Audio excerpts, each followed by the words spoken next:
of interest and a lot of equity in drugs and oil and Right. stuff with guns. So, we may have hit the high water mark of this thing, 24 hours ago. So what's the justification that you heard? Drugs?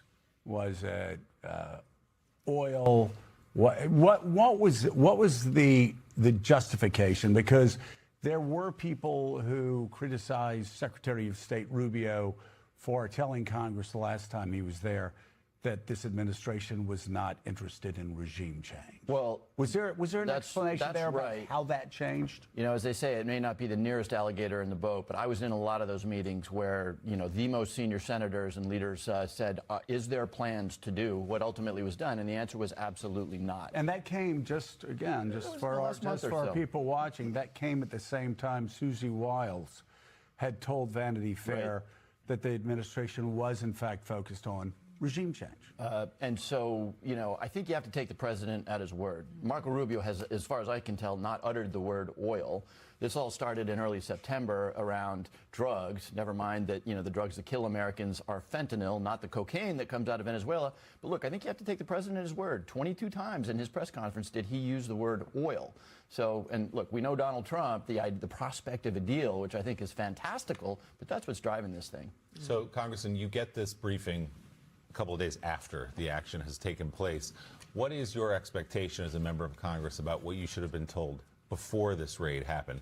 The administration framing this as a law enforcement action because there was this indictment. They were getting this guy and extraditing and bringing him to a courtroom here in New York City. They say this is not an act of war. We didn't have to tell you. They said they were worried about leaks if they told Congress.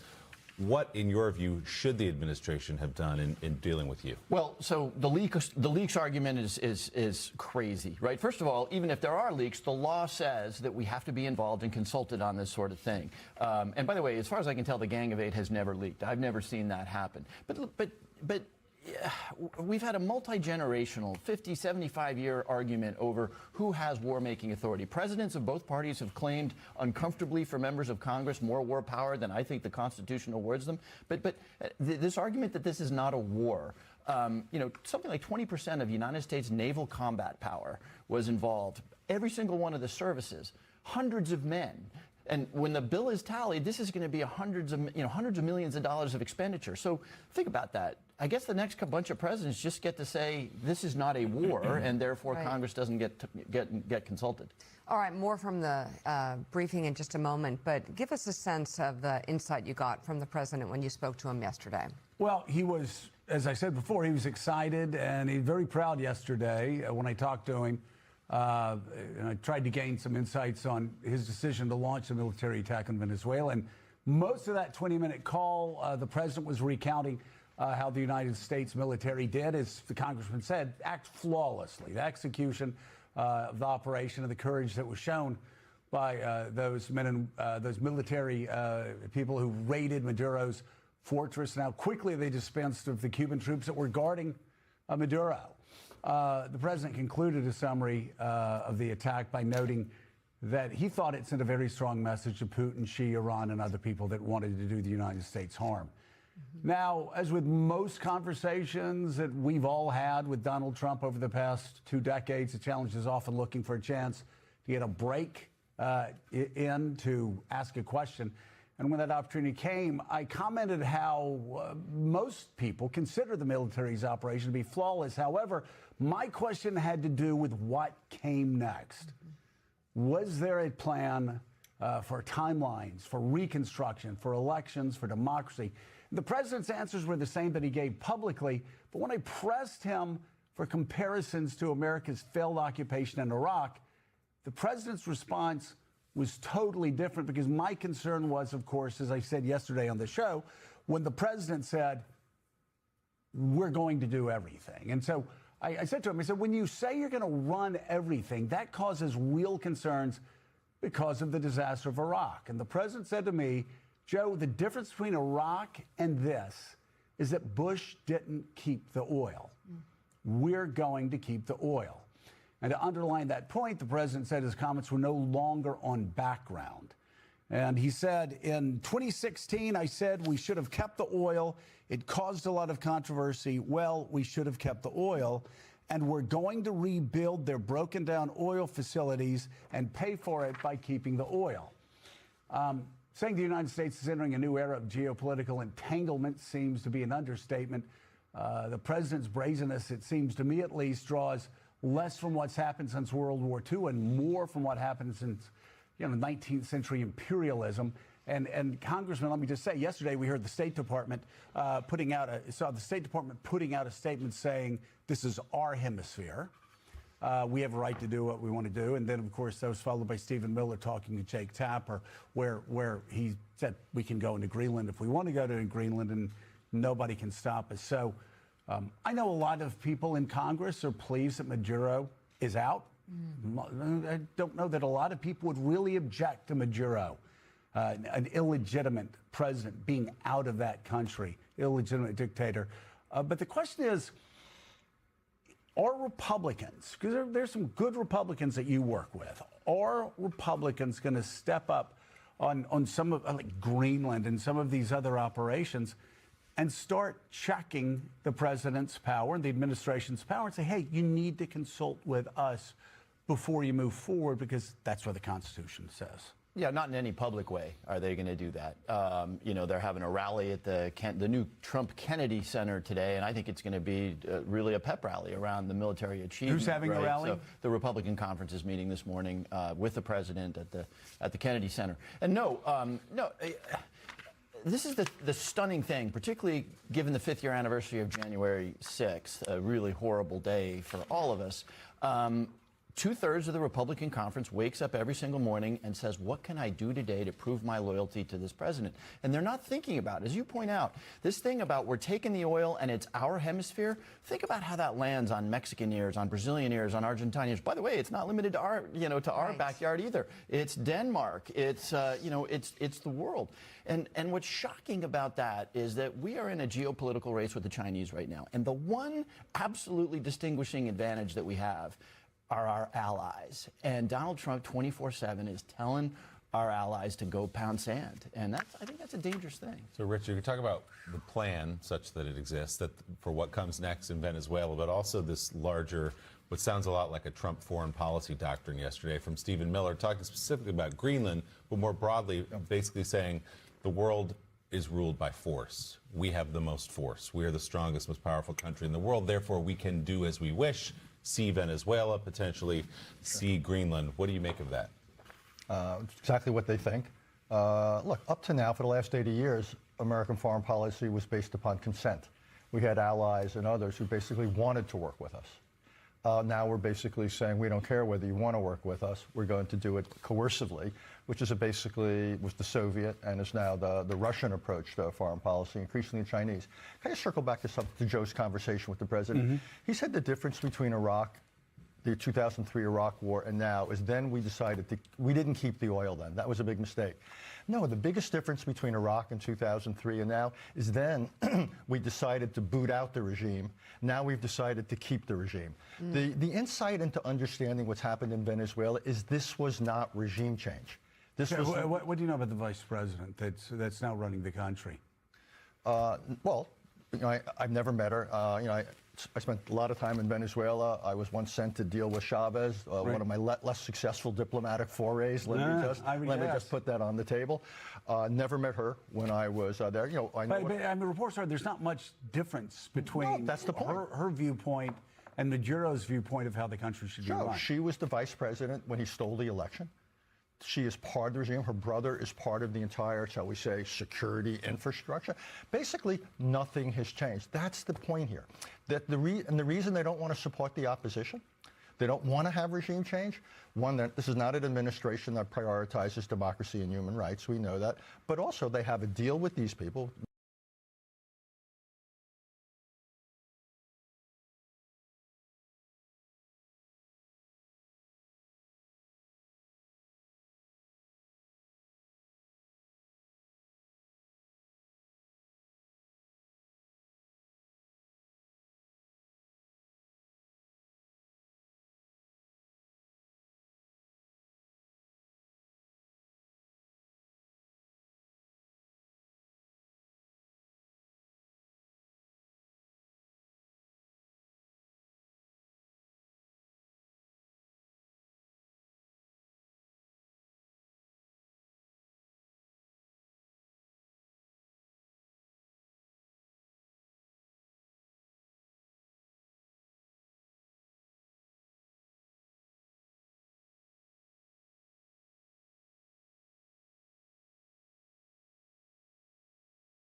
when they have no ability to cause any threat to anyone.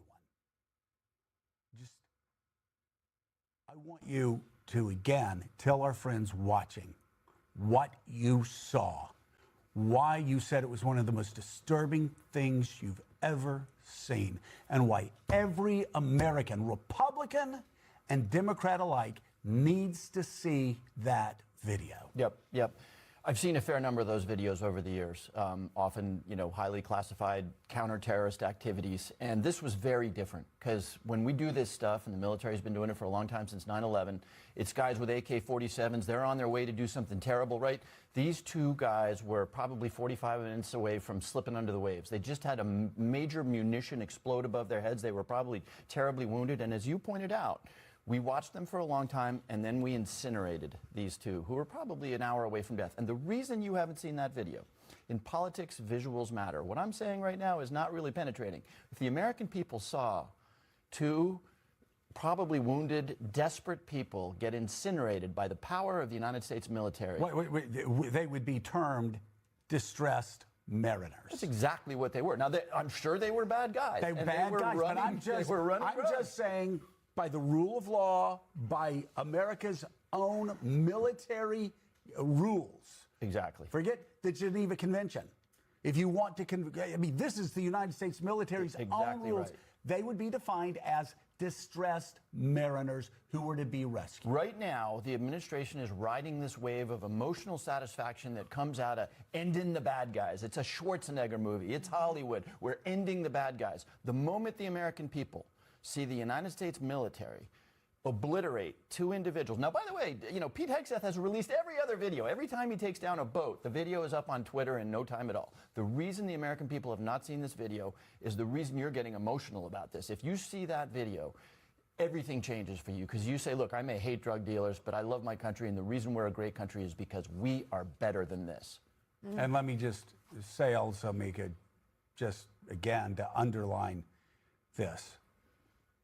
If these, quote, narco-terrorists were such a danger to the United States way of life, they and others that were on these boats would have been scooped up, brought into prison, put at MDC, and tried just like Maduro.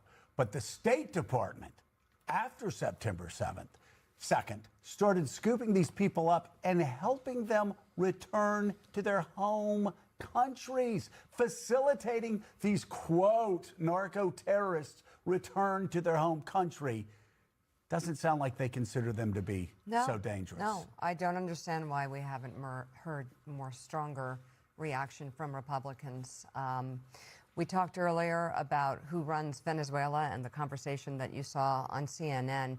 Here it is now. It's Caitlin Collins in a press briefing and Stephen Miller talking about that question. Stephen, you were part of that group, the select group that the president said is his staff that is running Venezuela. What exactly are your day-to-day responsibilities? The President of the United States has asked Secretary Rubio, who also happens to be his national security advisor, to directly, of course, under the President's close guidance and direction, to be the lead on this process. But obviously there's many other elements involved. You have energy policy, treasury policy, financial policy, military policy. So it's a big team and group of people. Everybody's working great and closely together, again, under President Trump's leadership. What are you specifically doing? What are you specifically doing? I make a habit of trying not to talk too much about myself. I'm just happy to serve on this incredible team on behalf of President Trump, do whatever I can to support the president's agenda and direction. So Congressman Stephen Miller initially just out loud laughing at the question from the reporter there about his role, so basically the mask dropping, saying, I got nothing to do with this. Asked Marco, but then Marco Rubio, the Secretary of State, says, we're not running the country, we're running it through policy and helping them along. President Trump yesterday saying to NBC News, we're going to nurse the country back to health. The United States is going to take Venezuela and nurse it back to health. When you put all this together, what does it sound like to you in terms of what comes next?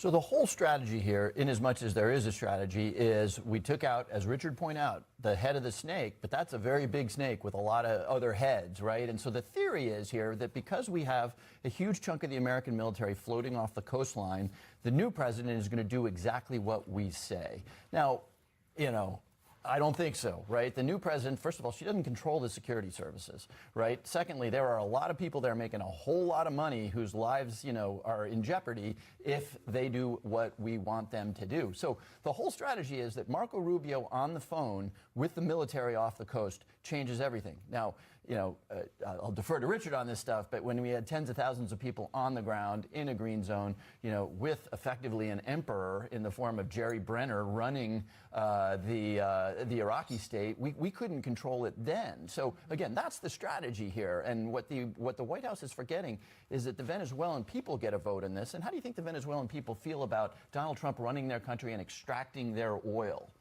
So again, the second chapter here has only just begun, and it's hard to imagine it's a good one. Richard Haas, the second chapter looks like, at this point, the same regime with Marco Rubio running it.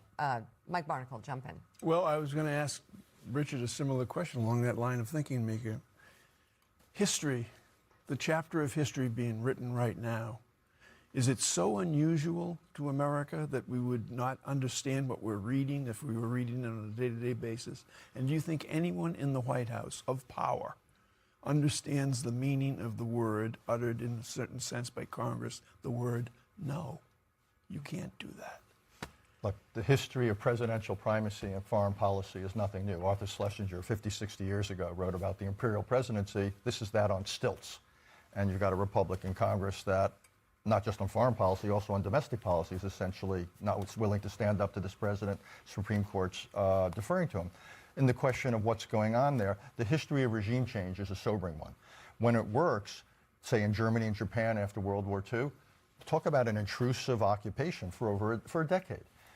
We transformed these societies, but it was intimate. In Iraq, we got involved intimately, and it backfired because we did it the Can wrong I ask way. you about that? MacArthur, obviously one of the most remarkable reconstructions in Japan from 45 to about 51, 52. Even rewrote the Constitution. Again, something, actually, I'm just remembering now, something the president was talking about yesterday, rewriting the Constitution for the Japanese. Why did that work? You know, organized society, nature of Japanese political culture. They had just been roundly defeated in World War II and were traumatized by the end of the war. We kept the emperor in place, but other than that, we totally transformed the society. We had a full American military occupation. I could go on. None of those things are here. What's so interesting about this is an attempt to quote unquote define success with limited outcomes, energy and so forth, with a really light touch, which is okay unless you believe that we ought to stand for things like democracy and the rest. And it's okay if you think the United States and the Venezuelans will reach a modus vivendi that will last. And the question is, what happens, what does Marco Rubio and Stephen Miller do if the day comes when the modus vivendi breaks down between the government there and the United States? And Richard Haas, we have to go, but I just have to underline something that I've been thinking about on and off since 2003 and Paul Bremer's decision to the de-Baathification. And the Bush administration in that place was in the same position the Trump administration is right now. If they left all of Saddam Hussein's henchmen in place, imagine how they would have been excoriated. Much like, you know, we're probably, for good reason, going to excoriate the Trump administration for having all of Maduro's people in there. But if you remove them all, you create the type of void that got a lot of Americans killed, they got a lot of Iraqis killed. It seems to me, I don't know how you thread that needle. It's two really bad choices. Really tough. The memo, when I ran the policy planning staff then, we wrote a memo to the president and others saying, here's how to try to thread that needle. And we looked at every American experience going back to Germany and Japan, and the idea was to be really narrow in those you got rid of. Like in Germany, we had a very limited slice. Same in Japan. You need to get rid of a few people, but you don't, for example, ban everybody who's a member of the Ba'ath Party. We needed them. But these are the people who ran the country. You don't get rid of every soldier. And that's the same thing with Maduro's. Right. So you keep most of the infrastructure in place. You get rid of a small amount of leaders. This is really interesting. We've gotten rid of one leader, and we've kept everything in place. And again, the question is whether it's sustainable, and if not, what does this administration do? Because we haven't talked about it here. This is where the base of this part of this administration, they are going to be allergic to something that gets demanding. The idea that if things begin to unravel and we have to go in, as Dick Cheney used to say, big time, that is not something they're going to want to do. Hopefully we'll avoid that, but it may not be avoidable. President Emeritus of the Council on Foreign Relations, Richard Haass, thank you very much. And ranking member of the House Intelligence Committee, Democratic Congressman Jim Himes of Connecticut, thank you as well. Thank you, Congressman, and congratulations, Richard. A 2-game winning streak for the Giants. Number 5 draft choice. Joe, we're going to make it here, the comment. No. Next year, we're in the playoffs. I just want you to know, we'll figure out the bet you and I have. The Giants are in the playoffs. And let me just tell everybody what a terrible diplomat Richard Haass is. The worst diplomat ever. Well, my children and I were suffering through the Rose Bowl. Richard Haass decides to text me when we are down 32-3, 34-3, and goes, "Wow, Alabama sure is getting steamrolled." Richard. It was a pun, John. Roll Tide. It was a pun. No, Richard. No, never. Joe. We don't speak of these things. Did I text you during that game? No. I will tell you. Let me just explain. Not only do you not text when a team is getting routed, we don't text each other when our team's doing well because we don't want to jinx it. Yeah. Okay? I can't tell you how many times I was wanting to text you through the Tennessee game. Yeah. There's a code. You know what? There's a code. We live by a code. Yeah. Geneva Convention. I violated it. Apparently. There's nothing sacred. This is the guy's convention. All the rules are Violations going on. Exactly. All right, It's guys. a very, very Trump-like thing to do. You just blew the code to pieces. Okay. I've learned. No conventions. Richard, thank you very much. Thank you, Congressman. Thanks, guys. All right, still ahead on Morning Joe. It has been 1 year since devastating wildfires tore through the Los Angeles area. MS Now reporter Jacob Soboroff was on the front lines covering that disaster. Joining me now are CNN national security analyst Alex Plitzis and CNN Global Affairs analyst Kim Dozier. Kim, I'm going to go to you first. Maria Machado, you heard her there. She was asked twice by Sean Hannity about the Peace Prize. She reiterated what the U.S. believes, that her opposition party won in a landslide, and she will head back to the country as soon as possible. But so far, Trump, she said, had not called her since Maduro's ouster. Instead, he says he's in charge for now. Why wouldn't the president call the opposition, who the United States has clearly said won the election a couple of years ago? Because this action against Maduro was not about bringing democracy to Venezuela. It was about protecting the U.S. from drugs coming from Venezuela, from migrants coming from Venezuela, but keeping a system in power there that basically keeps the peace. Trump doesn't want the country to fall into civil war and cause a refugee flight and basically some sort of internecine warfare between the various competing factions for power. He wants to be able to extract resources from the country, and that means Maria Machado is maybe she's got a role for the future, but for right now, that's not what Trump is interested in. I want to let people hear what House Speaker Mike Johnson said after being asked about the transition in Venezuela, who was in charge. Here is what he said. This is not a regime change. This is a demand for a change of behavior by a regime. We have a way of persuasion because their oil exports, as you know, have been ceased, and I think that will bring the country to a new governance in very short order. This is not a regime change, he said. This is to get the regime in place to change. Alex, how does that work? How does the United States make that happen in a safe manner? Are they just going to trust the members of the very regime that was behind Maduro? That certainly appears to be the case, at least in the interim. So As you noted in the video from Sean Hannity from last night, which the show the president tends to watch, Machado came out and talked about, offering the Peace Prize as sort of an amends to the president, as you mentioned, because he had sort of dismissed the opposition coming in. And so that means that the U.S. is now going to rely on Venezuela's vice president, who, by virtue of the fact that she was elected with Maduro in a fraudulent election, wasn't actually the elected leader, but is in place now. So it doesn't reflect the will of the Venezuelan people. But that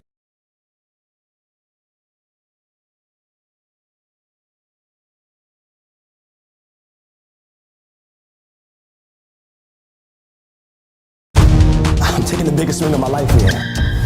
These boys are about to go off to college. What's your grit? Time isn't on your side. So right now there is a crackdown in Venezuela. They're already started to detain journalists. They're doing checkpoints in the country. I want to go over the details of this stuff. And let's just jump right in. So it says, Venezuela launches wave of repression after U.S. seizure of Nicolas Maduro. More armed militias patrol the streets and journalists arrested as government crackdown on dissent widens. This is actually a very important story to talk about because we want to know what's going on the ground, what's going on with the regular people in the country, like how are people doing? And essentially, if they put a lot of pressure on journalists or, just anyone speaking out, then we won't know. And, then Trump can just go on TV and say, oh, everything's great. They love us. They're welcome as liberators or whatever, right? But I actually just want to hear from independent sources and also from regular people there. So already, again, Rodriguez is sort of trying to intimidate the reporters. Venezuela's new leader rushes to assert control after Maduro's fall.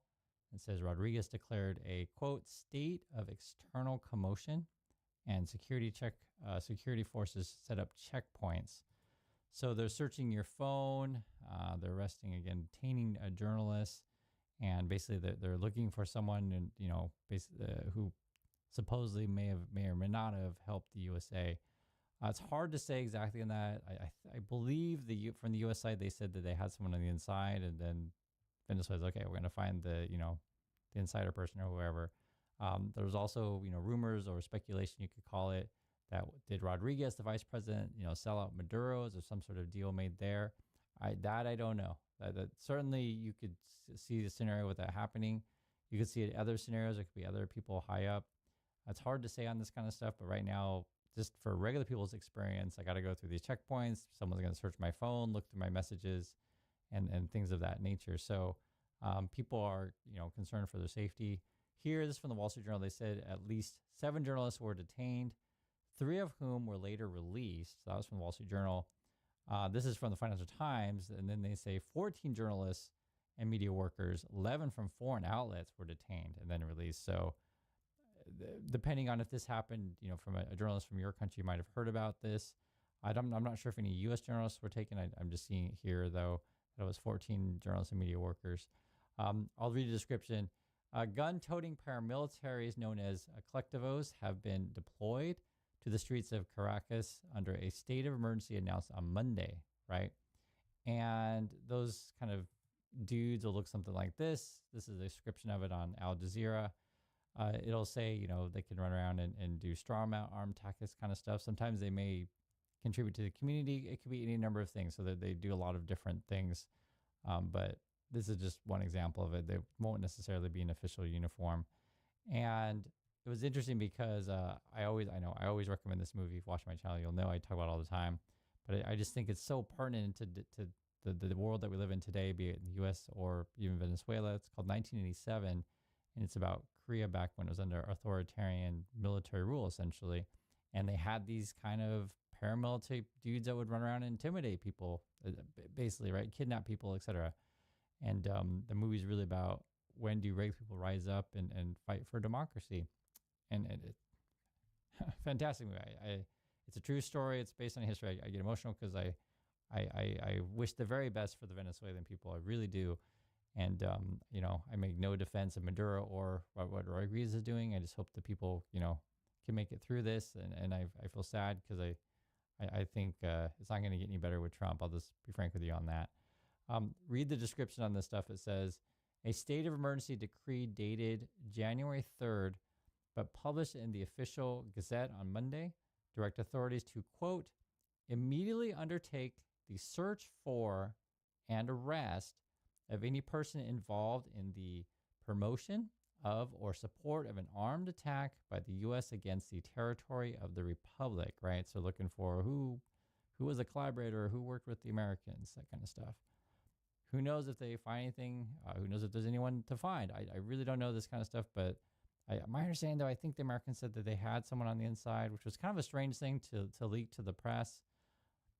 Who knows there why you would do anything with the Trump people, and then we're just getting reports that they are looking for someone, or persons, right? You never know in these things.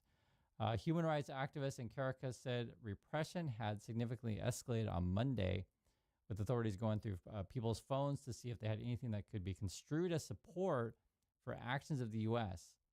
The colectivos have mobilized with checkpoints erected around the capital, so in the big cities, right? Here's more, and it's good to read through this stuff together. The identity and whereabouts of several other detained journalists are unknown. So really don't know. Their families are afraid of making their names public for fear of reprisal, which I completely understand. So the foreign journalists will probably have a better chance of getting released. That's why they did designate some foreign, some not. Whereas if you're a local Venezuelan person, you can face a lot of they use the word repercussion, but you're a lot more danger. Put it that way. In the situation of Korea, and it's actually a true story. And when I mentioned movies like, say, 1987, or the one I mentioned now, The Taxi Driver, I want to say it was a German reporter. I think it was Germany, but he was able to document the things that the Korean military regime was doing. And the way this works is if like you're these paramilitary stuff, or soldiers, and you're doing whatever atrocities, or basically going after your own people, you don't really want to go after someone who's not your own people, like a foreigner, because then it becomes this big international thing. So foreign reporters can actually do photos and stuff that and reporting that locals can't. It's a really important dynamic to understand. And when you look at this, I'm just reading through this stuff, 863 political prisoners at the moment. It says Maduro's regime has characterized by intense repression before its downfall, with authorities often violently putting down protests, while opposition figures have been harassed, arrested, or forced into exile, right? So there's one estimate, 863 political prisoners, and there's a lot of people who have left the country also. It's unsafe. I mean, this is Venezuela, and it's tough because I like I said, I can't stress enough. I hope that the people of Venezuela can have a better life. I think it's a reasonable thing to say, but it doesn't necessarily mean Trump's method of blowing everything up is the way to do it. So, there's lots of various things, and then you got to bring this up because people did mention. I do appreciate you guys mentioning it. When the U.S. has sanctions on said country, or right now trying to blockade their oil tankers, so then how are they going to export their goods to bring money into the economy to help regular people? It's a similar situation in Cuba. If the U.S. cuts you off and tries to stop you from doing any business, it makes it really tough for regular people again. So this is the kind of stuff that Americans don't like to talk about. It's an uncomfortable topic, so you won't really hear much ever. Doesn't matter who's in power. Those topics you won't hear much about. To be perfectly frank, they'll just talk about, we really got to punish that dictator that we don't like. But it has a severe impact on the regular citizens when the country becomes isolated. The idea is what you're trying to do is like, okay, we're going to isolate you, not trade with you, not let you trade with other people. And then therefore we hope that the regular people will overthrow the government and we can join the rest of the world. Whether or not that ever works, remains to be seen, but I'm just telling you that's the idea behind that. More, it says, the streets of eastern Caracas, an opposition stronghold, remain largely deserted in the days following Maduro's capture under the watch of the armed collectivos. So here's a quote from someone. "We can't celebrate anything," said a woman walking through Cachao neighborhood on Sunday evening, who declined to give her name.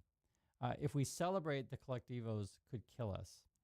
And I've heard this stuff before. Also been hearing from, say, if you're in the USA or wherever, and you're trying to contact family in Venezuela, you may not be able to contact them. Internet could be down or otherwise. So that's why you may not see people celebrating stuff like that, because there's armed dudes on the street, right?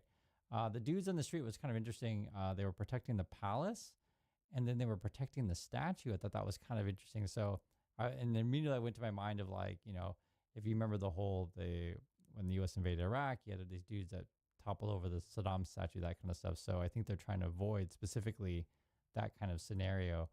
And I remember, if I remember this correctly, too, the Iraq thing, I think there was a lot of plundering and pillaging, I think that's the right word, of like the palaces and stuff like that. And you guys probably remember this stuff. It was a mess. I remember this. So it's interesting that they're specifically guarding like the palace and then the statues.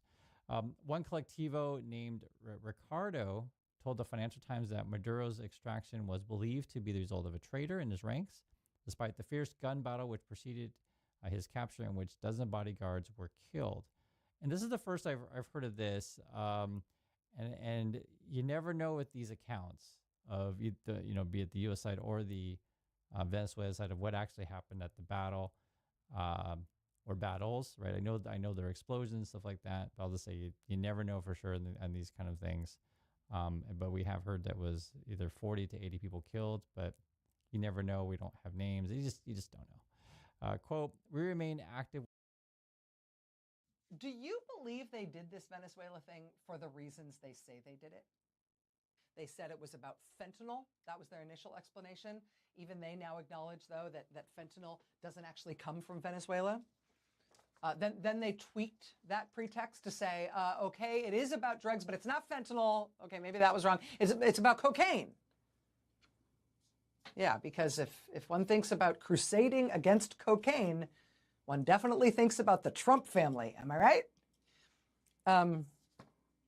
But that was an awkward pretext, too, because even though some cocaine does come through Venezuela, experts say that cocaine is generally bound for Europe, not for the United States. So that's kind of a weird thing for us to be all fired up about them in particular. That pretext was then completely blown up anyway when Trump gave a pardon to the former president of Honduras, who really was convicted of trafficking more than 400 tons of cocaine, not to Europe, but to the United States. If Trump supposedly cares so much about a foreign leader being responsible for trafficking cocaine into the United States, why did Trump pardon a foreign leader literally convicted of smuggling hundreds of tons of cocaine into the United States? Why did he do that? The worst freaking state to live in right now is Pennsylvania, and nobody's talking about it. If he cares about this, right? Well, he said at the time that he did it, quote, because if somebody sells drugs in that country, that doesn't mean you arrest the president. That's what he said about pardoning the guy from Honduras.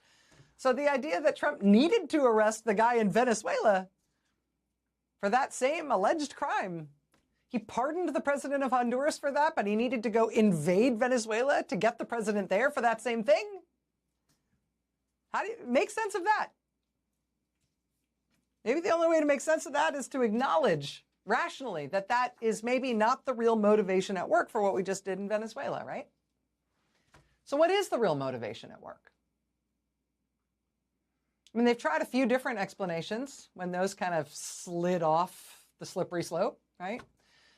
After they invaded and abducted Maduro this weekend, Trump told reporters that Maduro was a dictator, which is true, but that is not exactly a mark against someone from Donald Trump's perspective. He loves dictators. Remember when he told Fox News he wants his people to pay attention to him the way they pay attention to Kim Jong-un in North Korea? Right? I mean, Trump said the thing he likes the most about Xi Jinping in China is that he's seized power for life. Trump rolled out a literal red carpet for Vladimir Putin in Alaska and then kind of danced on it with excitement while he was waiting for him to get there. Yeah, Maduro being a dictator is the problem. They're also now saying that Maduro wasn't the legitimately elected president of Venezuela. And yes, fair enough. But is that really why we invaded? If Trump's supposed reason for invading Venezuela and abducting, seizing Nicolas Maduro is that the last election in that country didn't legitimately elect Maduro to be president, well, the other person who stood with Maduro in that election was his vice president. And now Trump is recognizing her as the legitimate leader of Venezuela. So make that make sense, right? I I mean, because of the illegitimacy of that last election, we invaded that country so that now we can recognize the vice president who was elected in that same illegitimate election? That doesn't make sense either. What's the actual reason that we did it?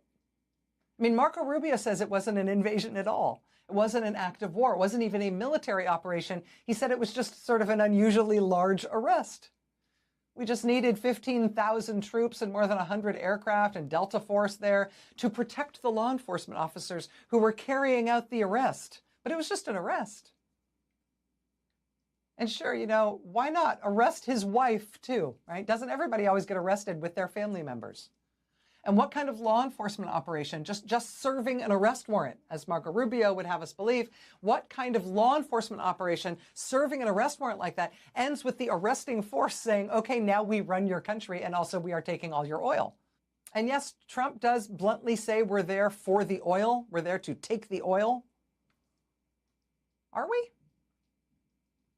Reuters had some really interesting reporting about that today. And I think this is going to turn out to be important here. Here's the headline from Reuters today. Quote, Trump administration has not consulted U.S. oil majors about Venezuela, oil execs say. Quote, the Trump administration did not consult with oil companies ExxonMobil, ConocoPhillips, or Chevron Corporation about Venezuela before or after U.S. forces captured the South American country's president, Nicolas Maduro, according to 4 oil industry executives familiar with the matter. That contradicts President Donald Trump's assertion aboard Air Force One on Sunday that he had spoken to all of the U.S. oil companies before and after Maduro's capture about his plans for investing in the country. 3 sources said the companies had no prior knowledge about the U.S. operation to seize Maduro and had held no conversations with the Trump administration about investing there as of Sunday. Trump told reporters, oh yes, I've been talking to the oil companies. I talked to them before, I've talked to them since. The oil companies are like, no, dude, no, you didn't. Donald Trump likes the sound of let's take the oil. He thinks that sounds cool and transgressive and tough. Thinks it makes him sound like kind of a king, kind of a military conquest kind of guy. Contrary to our popular imagination about Donald Trump, he supported the invasion of Iraq in 2003. He said he was for it. He actually said the only thing that was wrong with what we did in starting that disastrous war in Iraq is that we should have taken the oil.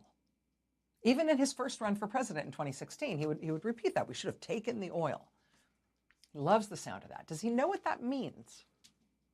Because Venezuela's oil is not like sitting in barrels on shelves in a store and we can just march in there with a gun and a balaclava and demand that they hand it over. Venezuela's oil isn't sitting there for us to take in some convenient package. Venezuela's oil is under the surface of the earth. It needs to be drilled down to, and then pumped up. And for that, you need a working electrical grid that provides you tons of reliable electricity. You need many trained workers. You need political stability and working ports and roads and physical security for your operations. You need contract law to work.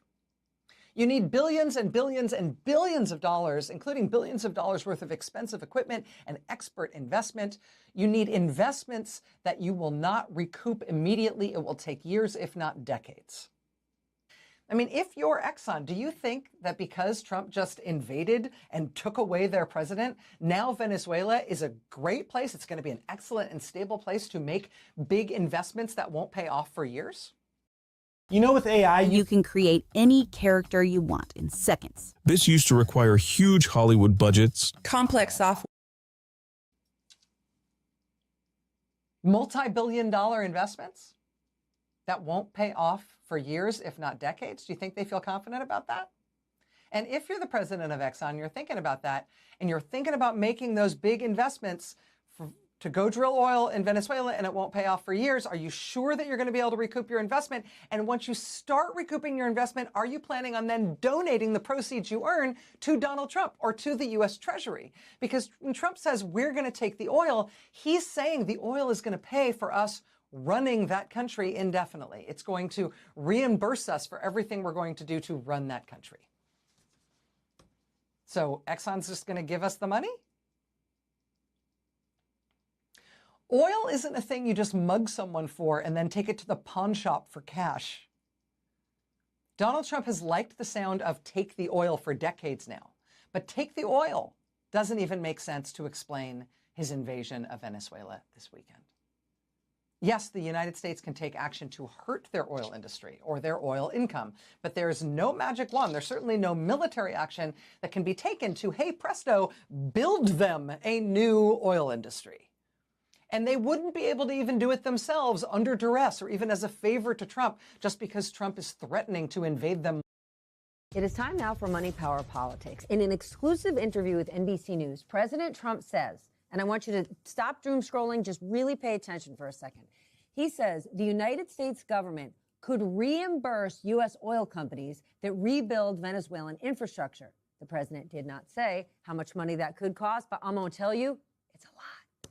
He believes that the oil industry could get operations, quote, up and running in fewer than 18 months. Oil experts would tell you a decade. So I just want to level set for a moment about exactly what's happening here. Nicolas Maduro is obviously no friend to the United States. But by sending our troops to Venezuela to overthrow him, Trump may have violated international law, sidestepping Congress, and threatened the world order. And while Maduro is locked up here in New York, his regime is still largely in place, and they will be as long as their oil reserves are open to U.S. companies. We do not know whether U.S. oil companies actually want to invest big in Venezuela again. Remember, that oil is not American oil. It is Venezuela's. Many years ago, U.S. oil companies made a bunch of very risky investments in Venezuela, and they got burned badly by Maduro's predecessor, who basically kicked them out. That history is still fresh in executives' minds. It is why Trump is dangling the carrot of big reimbursements if they buy into his plan. But for fact's sake, as I said, it could take a decade and billions of dollars for U.S. oil companies to rebuild infrastructure and get that oil pumping on Russian and Chinese oil fields, no less. And Trump, don't forget, he's leaving office in less than 3 years. Talk about it. Ron Insana joins us now. He's a veteran financial journalist and publisher of The Message of the Markets on Substack, and Jeffrey Sonnenfeld, Senior Associate Dean for Leadership Studies at the Yale School of Management. He's also the author of the new book, Trump's 10 Commandments, which is available now for pre-order. Okay, first, I want you to talk about, Ron, Trump even floating this idea that he would reimburse companies. It will take a decade to rebuild this infrastructure. At best, yes. At best. And anywhere from $100 billion to $1 trillion to get there. So he said, the president said, that this would come either through some form of revenue, which we could assume would be borne by taxpayers, or some government subsidy, again, borne by taxpayers for an industry that is already subsidized by the federal government and by taxpayers. So there's only one way in which to do this, to reimburse them. I mean, if they're going to take oil out of the ground and sell it on their own overseas, they would, of course, have their own revenues and profits. He seems to be talking about something entirely different, as if the government were going to profit from this and the companies would get a cut. Jeffrey, you talk to these oil executives all the time. Trump said he talked to them before, he talked to them after, but the U.S. still has sanctions on Venezuela. The same government in Venezuela is still in place, except Maduro, and the country is politically unstable. Is he really convincing these executives this is a worthwhile landslide investment? Determined, right? The song was already terrible. So the best thing you can do is say, I want to ace the second score. I want to get an A+ for how well I took the F. Right, exactly. You get an A+. Hey, John. Yeah, now let's talk a little bit more about who you should be consulting to get this advice. Like, you know, we all in this, who have any sort of public-facing job, the tyranny of Twitter. People who just come at you and they say, hey, you did this very poorly. You know, Mika, of course, an expert on all things music, but not everyone who chimes in on what we do may be an expert. So how do we learn to sort of sift through what feedback we should take and value that does matter, is important, and what we should just ignore? Yeah, the people that I like to listen to the most are people that I've come to think of as disagreeable givers. So you all know agreeable people as warm, friendly, polite, welcoming, maybe Canadian too. Disagreeable people more critical, skeptical, and challenging. disagreeable people are the ones who tend to be more honest with you, but you have to make sure they're doing it for the right reasons, that they're not just trying to make themselves feel better. And that's the giving part, right? Are they there because they're genuinely invested in your growth as opposed to just trying to boost their own ego? All right, the book, Hidden Potential, The Science of Achieving Greater Things, is out now in paperback. Best-selling author and organizational psychologist Adam Grant, thank you once again, and thanks for being on the show. Thanks, this Adam. morning. All right, still ahead on Morning Joe, we're going to get a live report from Colombia as that country's leader strikes a defiant tone with President Trump after being threatened with the same fate as Venezuela's Nicolas Maduro. We're back in 2 minutes. After their bloody assault on October 7th, after booby-trapping buildings and turning mosques, schools, and hospitals into military assets, Hamas is still spreading terror. If you want a ceasefire that lasts, if you want human rights, women's rights, equal rights, freedom of speech, then you need to protest Hamas. Hamas must disarm, and radicalized Palestinians must reject hate. Choose freedom, not terror. If you're living with There's some word this morning that this may have been a misunderstanding. It comes, of course, just days after the U.S. military launched an operation that took out Venezuela President Nicolas Maduro and his wife. And it speaks to the confusion over who is now running the country. Venezuela's opposition leader, Maria Corina Machado, says she is planning to return home as soon as possible. She is also praising Trump and says she would give him the Nobel Peace Prize that she won and that he campaigned for. But the president has said Machado lacks the respect to lead the country. Ultimately, he says he is in charge there. Today, the president will huddle with House Republicans at a closed-door retreat as Democrats accuse him of having no plan for Venezuela. Joining me now are CNN senior political commentator Adam Kinzinger and CNN political and national security analyst David Sanger. Adam, first to you. You've been largely supportive of the idea of the U.S. move against Maduro and his oppressive regime. He has not, President Trump, talked to the leader of the... You say, level up your daily energy through the system that supports you through healthy blood flow and oxygenation support. As Maduro's vice president was sworn in as president, do you understand who's in charge here and what's going on? No, and neither does Donald Trump, neither does the administration. They don't know. What was it? I think the Washington Post reported yesterday that a source said the reason the opposition leader is not going to be put in charge is because she won the Nobel Peace Prize and Donald Trump wanted her to give it to him. I mean, if we are doing foreign policy on the basis of a 12-year-old's hurt feelings, I mean, America should be very worried about that. So to the extent I'm supportive of Maduro being captured and tried, sure, he is a terrible man, but you need to have a post-game. The post-game is not simply, we're going to leave the same people in charge. Put Superbeats to the test and get a free set of nitric oxide indicator strips on all bundles. Only at livehuman.com. I still love to surf, snowboard, and of course skate. So I take Cunol Magnesium to support my muscle and bone health. Cunol's high absorption magnesium glycinate helps me get the full benefits of magnesium. Cunol, the brand I trust. Yes, I'm on Row. They say GLP-1s for weight loss is a shortcut. It's not, it's science. After kids, it's the medicine my body needed.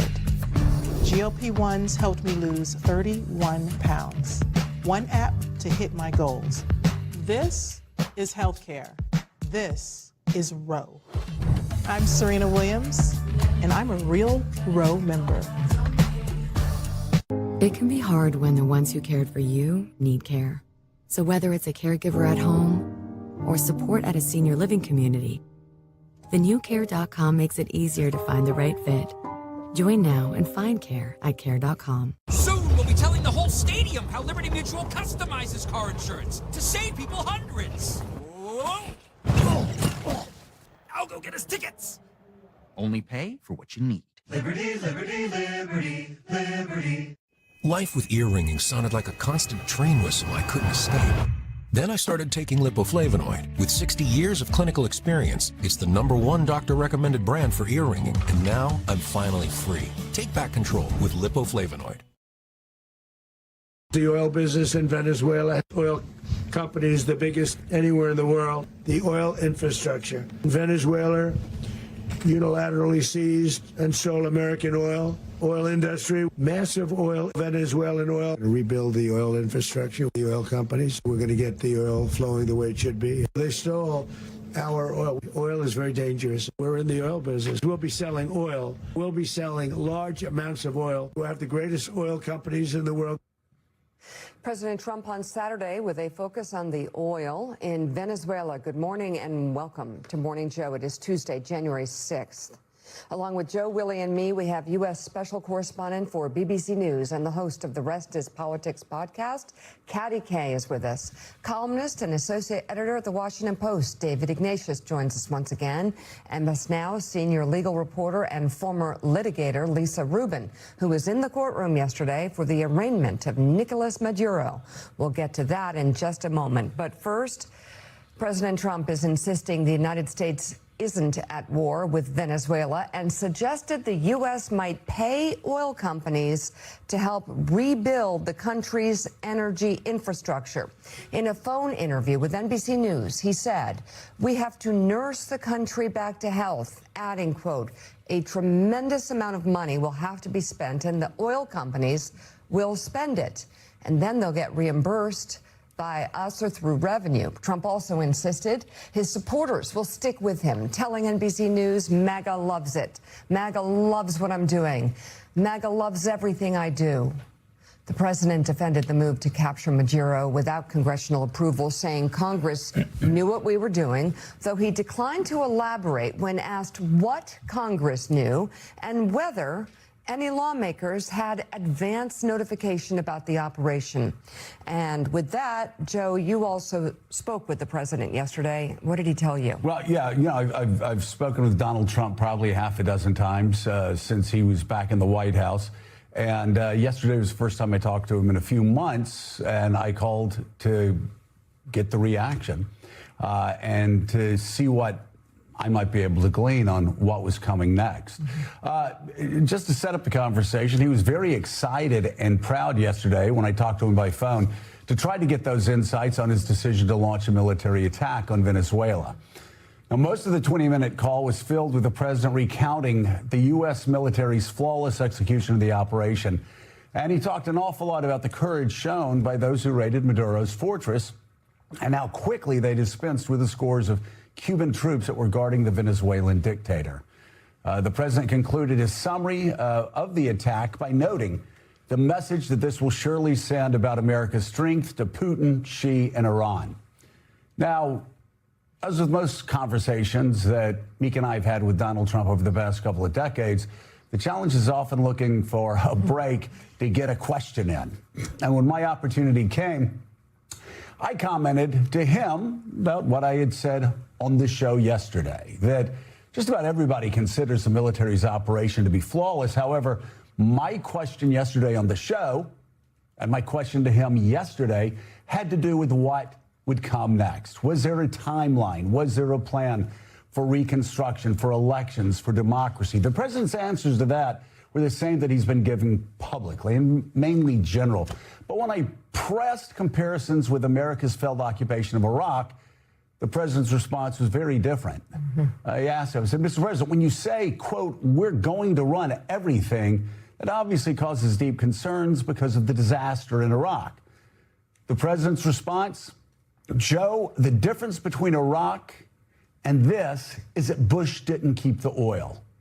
We're going to keep the oil." And to underline his point, Trump said his comments were no longer on background and said, "In 2016, I said we should have kept the oil. It caused a lot of controversy. Well, we should have kept the oil," the president said, "and we're going to rebuild their broken down oil facilities, and this time we're going to keep the oil." Saying the United States is entering a new era of geopolitical engagement seems to be an understatement. I would love to get Dr. Brzezinski's insight on this. Donald Trump's brazenness draws from 19th century imperialism. His State Department yesterday declared this is our hemisphere. And of course, I know a lot of you saw Stephen Miller yesterday on Jake Tapper's show saying that Greenland could be next.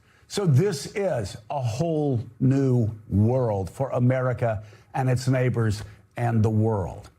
The question now for all of us is how far the administration actually plans to go. How much of this is bluffing? How much is this actually going to be by design in these military operations across the hemisphere? And whether Congress will ever fulfill its constitutional duties and step up before the next military action begins. So, Willie, it obviously not a big surprise from much of what the president said yesterday. It sounded a lot like what we've been hearing, what he said to NBC reporters that reached out to him and New York Times reporters who reached out to him. But obviously the thing that stands out is he said, we're going to keep the oil. Yeah. Yeah. And he was proud of it. He said, you know, he always saw George W. Bush as a sucker for going to Iraq, you know, spending blood, oil, and treasure, and not keeping the oil. This was, of course, what Bret Baier said to him. Well, you can't do that. That's a war crime. The president brushed back on that, didn't agree with, and certainly here we are 9 years later, and he's saying the same thing, and he still thinks this is fine for U.S. policy. It strikes me listening to your excellent conversation with President Trump and other comments he's made right from the outset about oil that in Iraq, there was all this speculation that it was about the oil. There were documentaries made and Halliburton's involved and all the cloud that was over that war. Now President Trump is just saying it. It's about the oil. We're going to open it up. We're going to bring in Exxon. We're going to bring in ConocoPhillips. Chevron's already there. This is a long project, of course, to get the oil industry in Venezuela up and running again. But he's saying explicitly this is about the oil. Yes, regime change is nice. Maduro's a bad guy. He's illegitimate. Let's get him out of the way. But now it's time to go in for the oil. And, you know, your question is the right one about what comes next. I don't think anyone disputes the military operation, the effectiveness of that, the impressive nature of it. But now is the hard part, as is always the case. What comes next in this country? And he hasn't had a great answer for that. When he said initially the United States is going to run Venezuela, most people said, what does that mean exactly?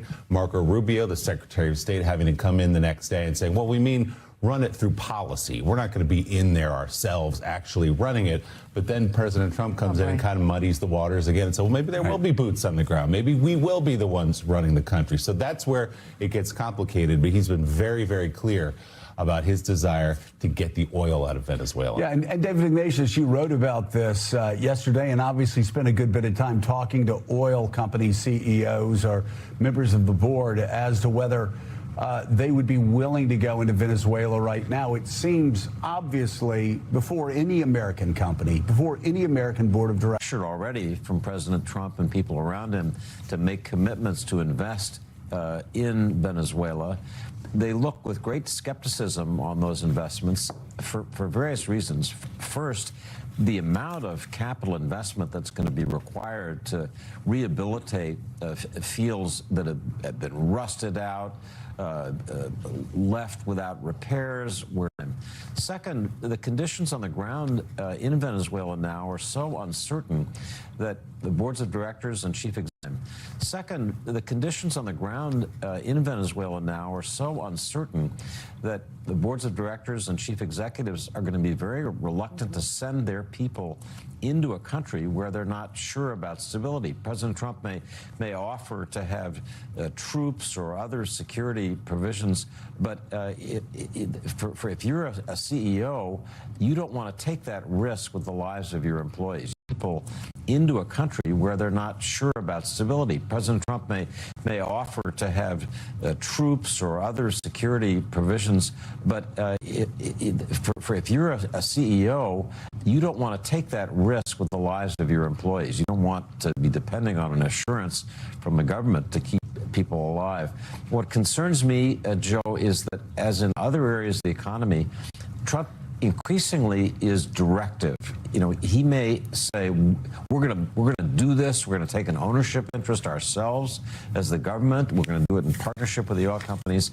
And that will be a very different kind of energy policy than anything we've ever seen. So, you know, the kind of central baseline in your conversation with the president about getting the oil, having the oil for the United States and our allies, I think has some fundamental flaws. as I hear the oil industry itself talk about the future. So, David, this idea of the United States, quote, running Venezuela, the president kind of echoed that yesterday in a conversation with NBC News when he said, we're going to nurse the country back to health. The United States is going to take Venezuela and nurse it back to health. When you talk to people at the State Department, when you talk to people in the foreign policy community, what is their sense of what that means in the long term? So, Willie, the funny thing about Venezuela is that this isn't yet a regime change. The regime of narco-traffickers and left-wing Chavistas is still basically in place. It's been decapitated. Nicolas Maduro is now in a prison in Brooklyn, but the person running the Venezuelan military, the person running the Venezuelan security force are the same people, and they're people who were named in the original 2020 indictment of Maduro as a narco trafficker. So it's not like the narcos are gone. They're still there. The administration's plan is to work with the newly sworn-in acting president, Delcy Rodriguez, with whom they appear to have had secret conversations going back for many months about a post-Maduro governing transitional governance in Venezuela. And they think that maybe she can be their partner. She's spoken since Sunday in much more generous terms about the administration. But here again, as with oil, the basic model for governance going forward has a lot of, for me, unanswered questions. So what we used to describe as rosy scenarios, that maybe that'll work out, maybe it won't. I remember this so well from Iraq, that this hope that somehow you can pull together a governance system from disparate elements, and I see that happening again. That kind of optimistic thinking based on pretty fragmentary, frail evidence. I would say the one thing, though, that they are not doing, obviously, is they're not going down the Paul Bremer path on de-Baathification. I would say, many people would say almost to a fault, and that even the ambassador we had yesterday, the former ambassador of Venezuela, said the last thing you want to do is completely decapitate the military and the government the way we did in Iraq, because that creates a void. Right. So there's going to have to be a middle ground where, again, there's a pathway to democracy, whether that, after the stabilization takes place, whether that's any 6 months or a year, 2 years. We'll have to see how that plays out even in the next few days. And a guest essay for the New York Times entitled "Trump Was Right to Oust Maduro," Vice President and Senior Director of the Atlantic Council Scowcroft Center for Strategy and Security, Matthew Kroenig, writes in part this: President Trump's military raid on Saturday to remove President Nicolas Maduro of Venezuela from power has been widely criticized. Former Vice President Kamala Harris blasted the decision as unlawful and unwise. Representative Gregory Meeks, the ranking member of the House Foreign Affairs Committee, called it a violation of international law that risks entangling the United States in an open-ended conflict in Venezuela. And Secretary General Antonio Guterres of the United Nations said the attack set a dangerous precedent. In fact, Mr. Trump was right to do it. The potential benefits of Mr. Maduro's removal run much deeper, particularly in Venezuela itself. Mr. Maduro was an odious and incompetent leader who engaged in human rights violations and badly mismanaged his country's economy. While he was in office, Venezuela's gross domestic product contracted by 80%. The poverty rate rose to 90%, and hyperinflation peaked at 130,000%. Mr. Maduro's removal provides the opportunity for a better government, economy, and future for the Venezuelan people. Katty Kay, several things, as we always say here, can be true at the same time. I said it yesterday. I agree. This was the top op-ed, by the way, in the New York Times this morning, that it's good that, I believe, it's good that Maduro's gone. It's good for the Venezuelan people in the long run. But the question actually is how does that look? How do the next couple of years look? And is America going to sort of go back to the future, to sort of a 19th century imperialism that will completely upend and shatter the order, the post-World War II order. I know it's causing a great deal of concern in Europe, and certainly did even yesterday at the United Nations. Talk about it. Yeah, it is causing concern, and certainly the Danes are taking the threats that are coming towards Greenland very seriously. I mean, I think 2 months ago you might have been able to dismiss this as owning the libs. I don't think anyone in Europe is doing that anymore. And you're seeing this rare display at the United Nations of European leaders who have worked very hard, fallen over backwards to try to accommodate Donald Trump and be nice to him and flatter him in public, also take a pretty hard line, including Finland, which has been pretty close to Donald Trump, saying, look, Denmark is the one that has authority over Greenland, and the people of Greenland don't want America to be in there, and this would be a rupture of NATO. So you're seeing this kind of movement in Europe I think, of some alarm about the state of Greenland.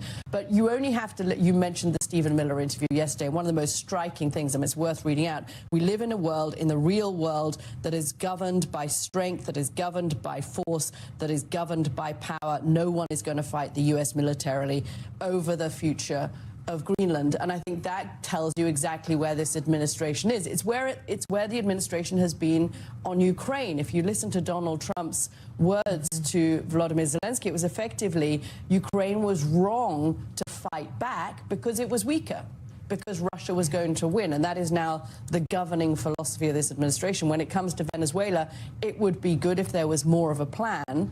And the arguments around oil from the people I've spoken to in the oil industry in the last 24 hours who watched Venezuela say this is just going to take a very long time to get the oil out. And even, as Jared Baker points out in the Wall Street Journal this morning, were you to flood the world with this Venezuelan oil, the price would sink to such an extent that it would no longer be worth it for American companies to be there. So I think the oil is the issue in Venezuela, but the calculations are curious ones given how desperately decimated the oil industry is there.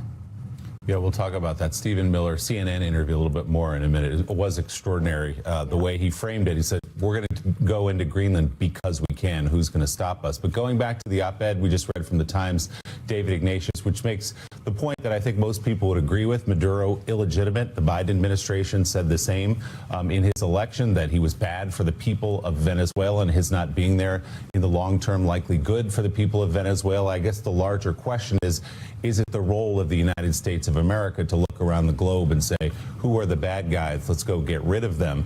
And then, of course, the question of oil and incentives here. So, Willie, I think those are the central issues people need to think about.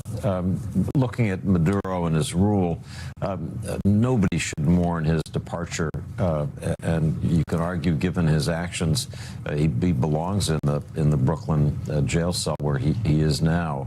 I think that the striking thing about this action, what the world is trying to digest, is that we lived until Trump's second term in what a series of presidents referred to as the rules-based order. We now live in what is proclaimed as the power-based order. And the world is trying to react to that. It was very interesting to see the comments made by Chinese and Russian leaders in the aftermath of Venezuela. Wang Yi, who's the top Chinese diplomat, said, the United States can't be the world's police. And the Chinese are suggesting they're going to resist that. And Vladimir Putin more pointedly said, nobody can accuse us now, even formally, reproach us for our actions in Ukraine, meaning the U.S. has done the same and more. My fear is that we're going to wake up one morning and find out that Russia has snatched Volodymyr Zelensky from his offices in Kyiv, arguing, why don't the same rules apply to us that they do to the United States?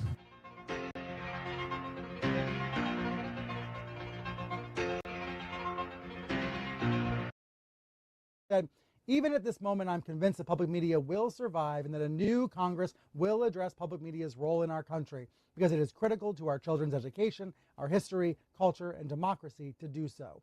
As in so many political arguments, the two sides mostly talked past each other during this debate about publicly funded media. Supporters and Democrats basically said that it was important for children, important for the country. Republicans accused PBS and NPR of being biased. And so that's where things stand now. These outlets are still online. These stations are mostly still operating, but they now have a financial hit. And some of them say it's more important than ever to get viewer and listener donations to stay alive. Right, and some of them are very small areas. They serve a population that doesn't have a lot of access. Yeah. Brian Stelter, thank you so much for that reporting this morning. Okay. Some good stuff for you this morning. Arkansas has rolled out a new tool aimed at making traffic stops safer for people with autism and people with mental illness. It's called the Blue and Green Envelope Program, an idea designed to prevent confusion in moments that can quickly escalate and turn stressful. The Blue Envelope is for people with autism. Problems. Other serious side effects can include eye and skin problems and inflammation of the blood vessels in your skin. Tell your doctor right away if you have trouble breathing, shortness of breath, tiredness, weakness, cough, fever or infection, pounding or racing heart, swelling of your ankles or feet, dizziness or any eye problems, severe blistering and peeling of the skin, purple spots, skin redness, large hives that last more than 1 day, or easy bruising or bleeding that won't stop. These are not all the possible side effects. Tagrisso can harm your unborn baby. Ask your doctor about pregnancy, breastfeeding, and birth control. Tagrisso I Can Live Longer. Tagrisso I Can ask for the #1 prescribed medicine for EGFR positive metastatic NSCLC. Ask your doctor if Tagrisso is right for you.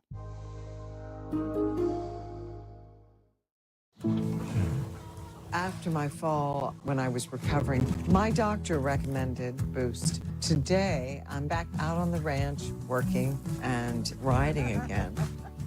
A real comeback deserves a real boost. It bothered us too that your employees weren't taking full advantage of their retirement plans, so Vanguard created something to give them a little nudge. With Vanguard's Well on Your Way, 87% of employees took action to improve their financial well-being. Vanguard, discipline that delivers. Your gut is like a garden, growing both good bacteria and bad. That balance is key to a healthy gut environment. Benefiber's plant-based prebiotic fiber gently nourishes the good bacteria, working with your body to help your gut and you flourish effortlessly every day. Grow what feels good with Benefiber.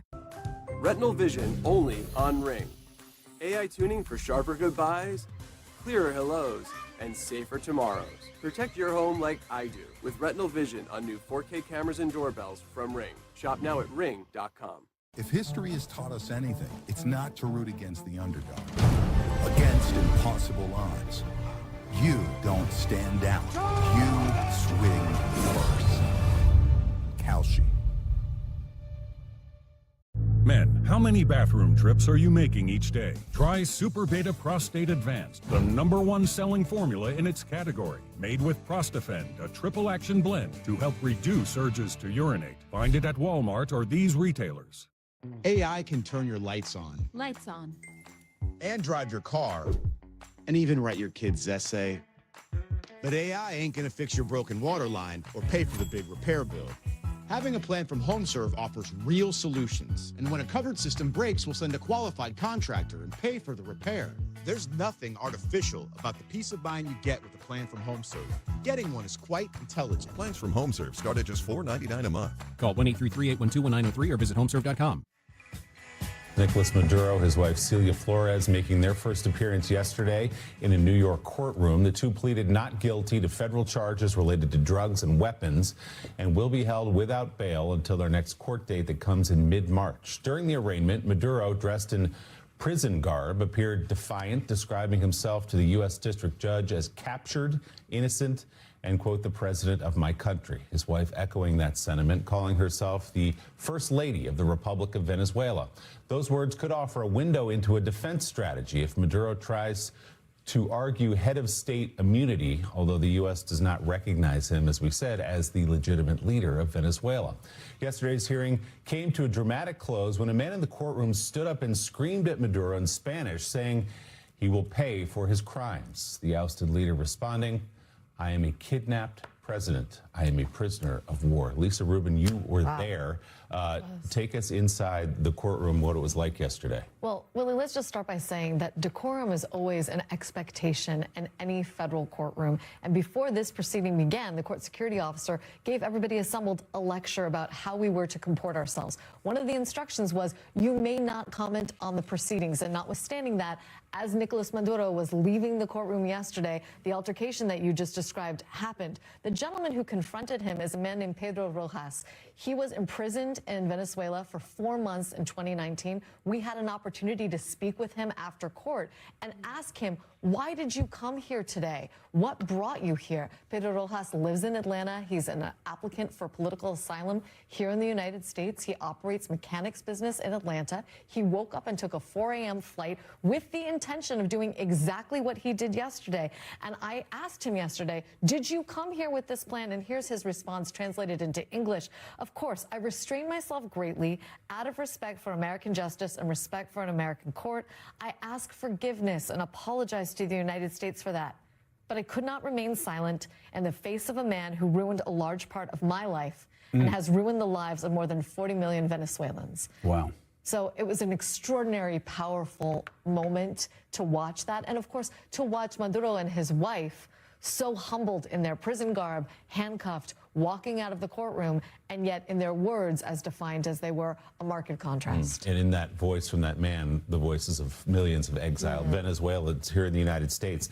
In terms of a legal defense, did we learn anything? Did you hear anything? Could you read between the lines yesterday? Yeah, and it's not just reading between the lines. Barry Pollock, who had represented Julian Assange and now represents Maduro, previewed that he is going to make motions to dismiss on the basis of not only head of state immunity, but about the legality of the abduction in the first place. And I think that Mr. Pollock would have been very interested, Joe, in the conversation you had with the president yesterday. Had that conversation taken place before the court appearance, I expect that comments like that would have been addressed, and he would have told the judge this was pretextual. This was a military operation all along. It was always about the oil that the president intends to keep and not about an indictment or a superseding indictment of Nicolas Maduro, who has been under indictment in the United States already for 5+ years. So talk about the head of country defense and why it most likely will not work here, because the United States obviously didn't recognize him as the head of Venezuela after he stole the 2024 election. Well, the reason it won't work is because it's subjective. As you just noted, the United States has not recognized Maduro as the legitimate head of state. And courts in the past have held that what matters is how the executive branch thinks about a head of state, not how that de facto ruler thinks about themselves. That having been said, we have a long-standing tradition. It is in international law that heads of state are supposed to have sovereign immunity from prosecution in another country. So that is going to be, I think, a large part of Maduro's defense. But even turning to the indictment itself, if you look at the ways in which this newest indictment contrasts and compares with what we saw in 2020, the allegations against Maduro and Celia Flores are not the things that have changed here. In fact, the allegations against them, and in terms of the narco-trafficking conspiracy, the drug conspiracy, the possession of handguns and destructive devices, and the conspiracy to sort of traffic those arms, none of the things that they are said to have done in the indictment are new facts. All of the new information is information about other people and their participation in the conspiracy. But the specific allegations against Maduro and Celia Flores, those go back any number of years and certainly well predate that 2020 indictment. All to say, Barry Pollock, I think, has a good argument that this is merely pretext. This is political theater dressed up as a domestic legal proceeding. All right, David Ignatius, final thoughts. So, Joe, thinking again about your conversation with the president, it's not surprising that he's feeling excited, proud of what was done by the U.S. military Friday night, Saturday morning in Caracas. And, you know, for a president, that's the headiest experience imaginable. The concern I have is that we have now 30 years of evidence of presidents sort of overwhelmed with their power to change events through military force, discovering that in the end that power isn't infinite, and that it's harder to get out of these wars than people think it is. You know, the famous comment of General Dave Petraeus on the way into Baghdad, "Tell me how this ends." I found myself asking that about Venezuela. Tell me how this ends, because I don't see how you easily get the oil out of the ground. I don't see how you easily stabilize the country and have a pathway to democratic elections. So I'd sure like to hear more in your next conversation with the president about how this ends, because I don't get it yet. And you have, of course, the David Petraeus quote, "Tell me how this ends." That echoes, of course, the Powell Doctrine. Right. You break it, you bought it. Colin Powell, who lost so many friends in Vietnam when he was in power, he came up with the doctrine, basically said, before you go in, tell me your exit strategy. Yeah. Tell me that the majority of the American people are supporting it, and tell me how this is central to America's foreign policy interests. And so those are always good reminders. The Washington Post's David Ignatius and MS Now senior legal reporter Lisa Rubin, thank you both very much for coming on this morning. And still ahead on Morning Joe, the Trump administration makes sweeping cuts to childhood vaccine recommendations, and at least one top Republican is pushing back. But first, our next guest says Trump's American dominance may leave us with nothing. The Atlantic's Ann Applebaum joins us with that. And as we go to break, a quick look at the traveler's forecast this morning from AccuWeather's Bernie Rayno. Bernie, how's it looking? Mika, we're tracking some rain here on your Tuesday, your exclusive AccuWeather forecast. The best way forward here. Trump was clear when asked about who was running the country. He said, me, as in Trump is running Venezuela. But here's what Mike Johnson says. This is not a regime change. This is a demand for change of behavior by a regime. We have a way of persuasion because their oil exports, as you know, have been ceased, and I think that will bring the country to a new governance in very short order. Realistically, do you have any confidence that members of the same regime that worked for Maduro, beside Maduro, the vice president now becoming the president, suddenly become partners in democracy with the United States? Well, that's exactly why I said we need to actually move toward elections, and Gonzalez and the minority party should be at the table as we run that process and transition there. And I agree with what the speaker said, that the goal here is not for the United States, and I think Secretary Rubio made this point as well. The goal is not for the United States to take over governing the country in Venezuela. The goal is to have a transition and to make sure, which is what is critically important, that the corrupt narco-linked regime that's obviously destabilized the region, endangered American security, propped up the country at the expense of Venezuela at the expense of our country and our citizens, and empowered both through the oil trade and other means our top adversaries, China, Russia, and Iran. That's got to be stopped. We've got to have a transition, and I think that's what's important right now. And I think in the end of this, if this is done right, this will be better for our country and for our security in stopping the drug trade and obviously really helping security in the region. Look, Donald Trump made clear that he is not going to stop at Venezuela. He's warning Colombia. He now says he wants Greenland. He has said that in the past. His national security advisor, Stephen Miller, is making a brazen claim about Greenland now. Listen.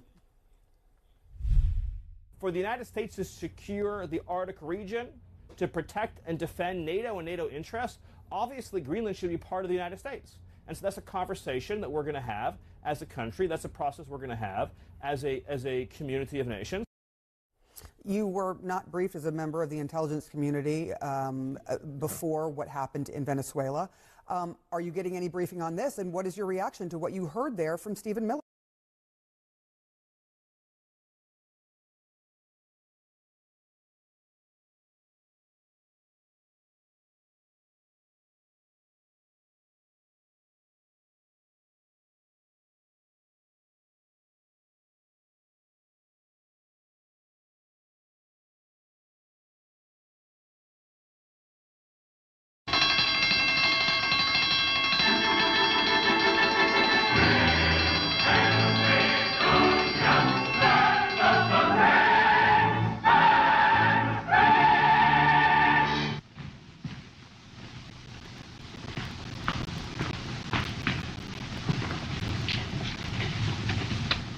You expecting somebody? Yes.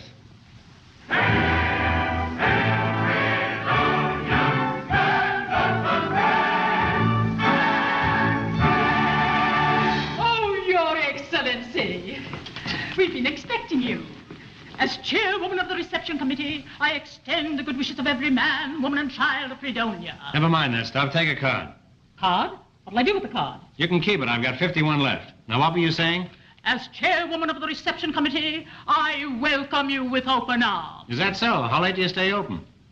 I've sponsored your appointment because I feel you are the most able statesman in all Fredonia. Well, that covers a lot of ground. Say, you cover a lot of ground yourself. You better beat it. I hear they're going to tear you down and put up an office building where you're standing. You can leave in a taxi. If you can't get a taxi, you can leave in a huff. If that's too soon, you can leave in a minute and a half. You know you haven't stopped talking since I came here? You must have been vaccinated with a phonograph needle. The future of Fredonia rests on you. Promise me you'll follow in the footsteps of my husband. How do you like that? I haven't been on the job 5 minutes, and already she's making advances to me. Your Excellency, General Cooper says that the Sylvanian troops are about to land on Fredonia soil. This means war. Something must be done. War would mean a prohibitive increase in our taxes. Hey, I got an uncle lives in Texas. No, I'm talking about taxes, money, dollars. Dallas. There's where my uncle lives. Dallas, Texas. More bad news. Didn't I tell you? Your Excellency, What's on your mind, babe? in behalf of the women of Fredonia, I have taken it upon myself to make one final effort to prevent war. No kidding. I talked to Ambassador Trentino, and he says Sylvania doesn't want war either. Either. Doesn't want war either. Either. Skip it. I've taken the liberty of asking the ambassador to come over here because we both felt that a friendly conference would settle everything peacefully. He'll be here any moment. Mrs. Teasdale, you did a noble deed. I'd be unworthy of the high trust that's been placed in me if I didn't do everything within my power to keep our beloved Fredonia at peace with the world. I'd be only too happy to meet Ambassador Trentino and offer him on behalf of my country the right hand of good fellowship. And I feel sure that he will accept this gesture in the spirit in which it is. In case you haven't heard before, I think they think we're going to war. I think they think we're going to war. We're going to war. I think they think we're going to war. We're going to war. We're going to war. We're going to war. We're going to war.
They got guns, we got guns, all got children got guns. We're gonna walk all over the devil hill. All our children got guns. El Fredonia, don't you cry for me, 'cause I'm coming round the mountain with a banjo on my knee. El Fredonia, don't you cry for me, 'cause I'm coming round the mountain with a banjo on my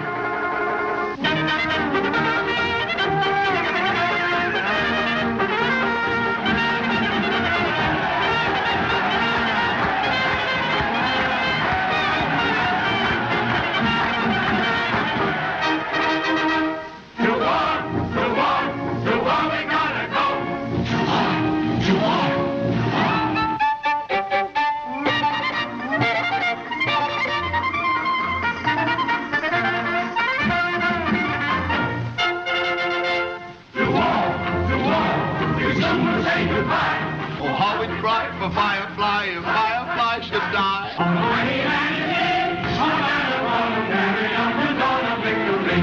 Prepare to lead the way, our spirits will not lag, until the judgment day. This is Democracy Now!, democracynow.org, The War and Peace Report. I'm Amy Goodman with Juan Gonzalez. As we talk more about the U.S. attack on Venezuela and the abduction of Venezuelan President Nicolas Maduro and his wife, they are now, as we broadcast, being brought into the federal courthouse in New York, brought by helicopter from Brooklyn, where they have been placed in the Metropolitan Detention Center. We want to go back to President Trump speaking about Venezuela's oil on Saturday, hours after the U.S. attack. In addition, Venezuela unilaterally seized and sold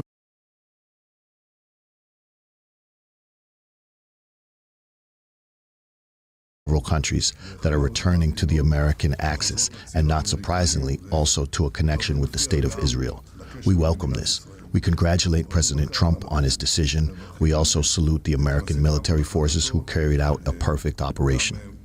Prime Minister Netanyahu's praise for the U.S. assault on Venezuela came as Israeli forces occupying the Gaza Strip shot and killed at least 3 Palestinians in separate attacks over the weekend.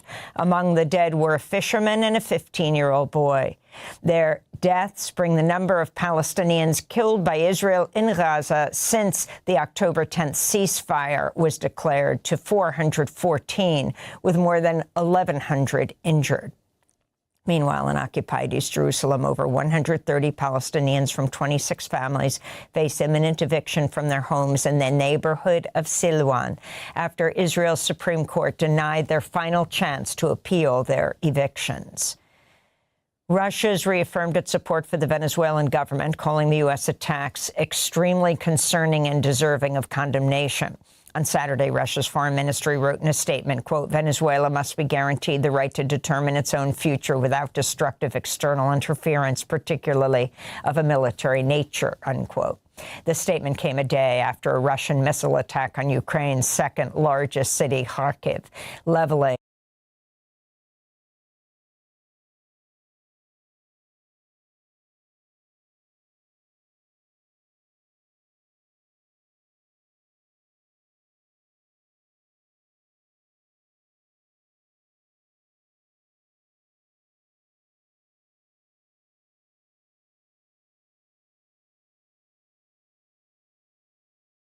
Welcome, everybody. Welcome, welcome, welcome to The Tonight Show. You're here. You made it. Thank you. Thank you for being here for our first show of 2026. Good luck to everyone who's made New Year's resolutions. Yep, some people want to lose weight while others want to gain Venezuela. And, yeah, the big news from this weekend is that President Trump sent U.S. troops into Venezuela to capture the country's president, Nicolas Maduro. Yep, the news took everyone by surprise. When I heard there was an operation to extract a president, I just assumed Trump got stuck in his tanning bed. Little help, little help. Yeah, it turns out Trump's New Year's resolution was to distract everyone from the Epstein files. It was an odd weekend. For 48 hours, CNN had wall-to-wall coverage of Nicolas Maduro and Chevy Chase. Very odd. Yep, Trump ordered the operation without getting congressional approval, and he watched it from a Mar-a-Lago situation room. Ooh. Yeah, which means there's a chance Vanilla Ice knew about the mission before Congress did. Yeah. All right, stop. Collaborate and... All right, guys, so I'm about to walk you through the secret, actual reason why Trump did what he did in Venezuela. Waged an illegal war, a regime change operation, obviously interested in the natural resources, obviously interested in getting a tremendous amount of wealth for the billionaire class that got him elected in this country.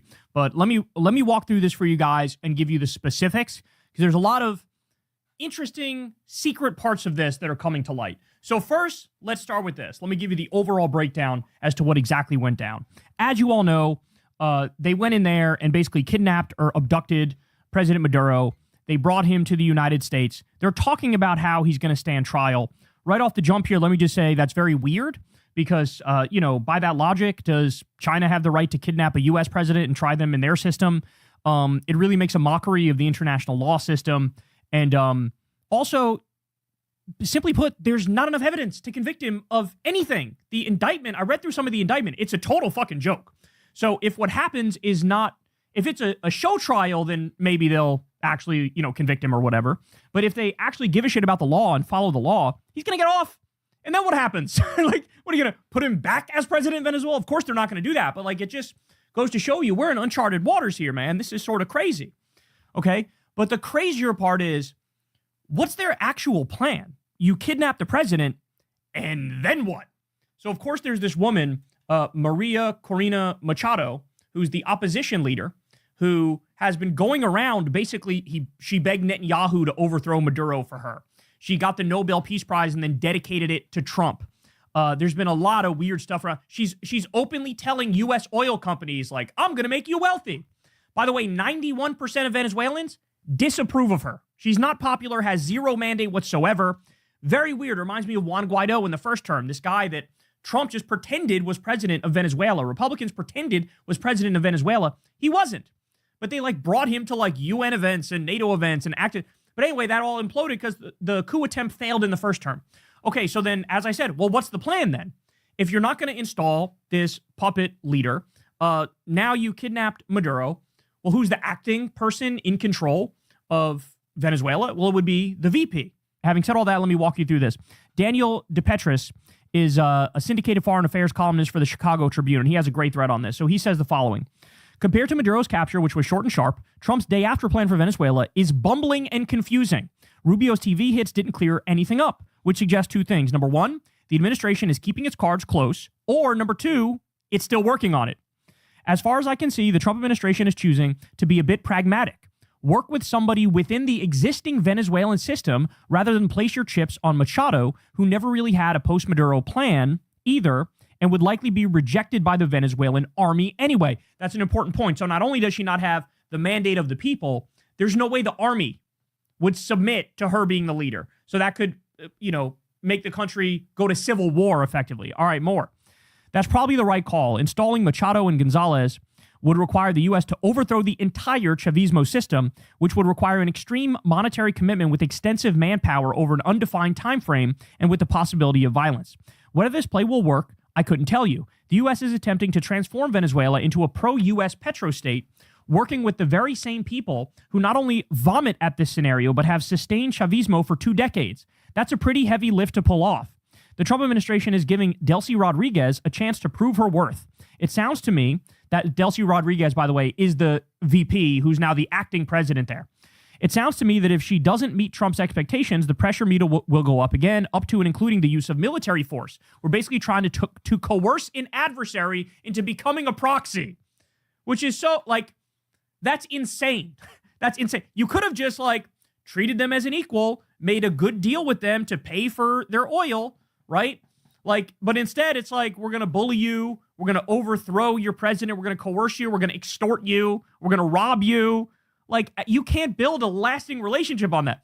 All right, they continue. And finally, all of this is about power and geopolitics, not democracy and human rights. Trump's strategy for a post-Maduro Venezuela, as best I can tell, ditch democratic niceties for the time being and coerce Venezuela into submitting to U.S. policy demands or else. The Trump corollary in action.